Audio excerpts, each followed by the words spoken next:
Grabe mga mare, for today's video nga, isamahan nyo akong gumawa ng homemade ginger shot. Shot puno, o diba?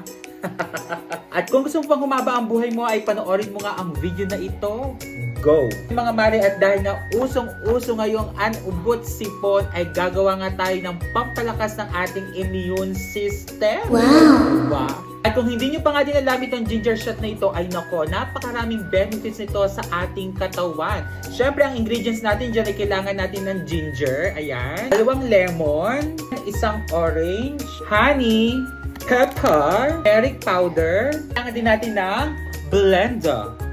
I-mix lang natin siya all together. Siyempre, unahin natin itong ginger. Hindi ko na siya babalatan, pero dapat hugasan nyo. Okay lang naman siya kasi i-blender naman natin siya. Kaya natin ang hiwa-hiwain lang yung ating luya. Kaya na kayo, ay. Sa iba. Ayan. Hiwain na.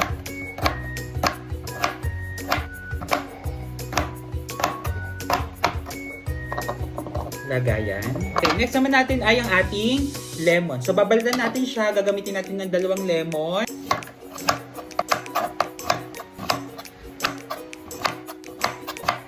At itong ating lemon, alam natin ito ay high in vitamin C na makakatulong para suportan ng ating immune system at makakapag-support din sa ating digestion and hydration.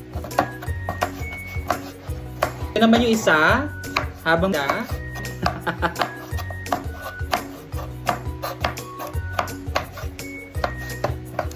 Next naman natin mga mare ko, itong orange. It is rich in vitamin C and syempre nakakatulong din ito sa production ng ating collagen para mas gumanda yung ating balat. And it will add natural sweetness and antioxidant sa ating gagawing ginger shot. Gayatin lang din natin. So, babalatan. Yan.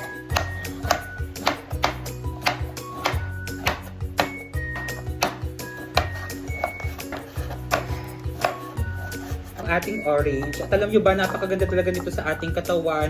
Hindi lang pampalakas ng immune system, hindi lang sa ubot sipon, pwede sa mga bloated, antioxidants, anti-inflammatory. Search na lang kung ano talaga yung benefits ng ginger shot at makikita nyo na na-effective talaga to at napakaganda kung ito nga ay ating gagawin araw-araw. Okay, so ngayon lalagyan na natin siya sa blender. Unahin natin ang ating lemon, orange, ginger, turmeric powder, 1 teaspoon lang, pepper, water. Ginagawa ko mga mare ko ay good for 1 week lang ito. So depende sa inyo kung gaano karami ang gagawin ninyo. Natin siya ng honey. Okay, depende sa inyo kung kayo lang magtansya. Yan. Okay, stoppan lang natin. Let's band them all together. Put your hands up in the air. Order na po ng pinili.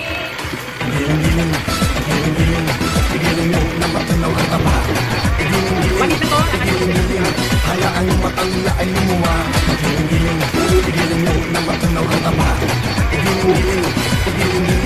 hayaan yung matang na ay. Okay, so mga mare ko, okay na siya. Pwede ito para sa lahat. Every morning, bago ka kumain, yung wala pang laman talaga yung ating sikmura, ay ito muna ang ating iinumin.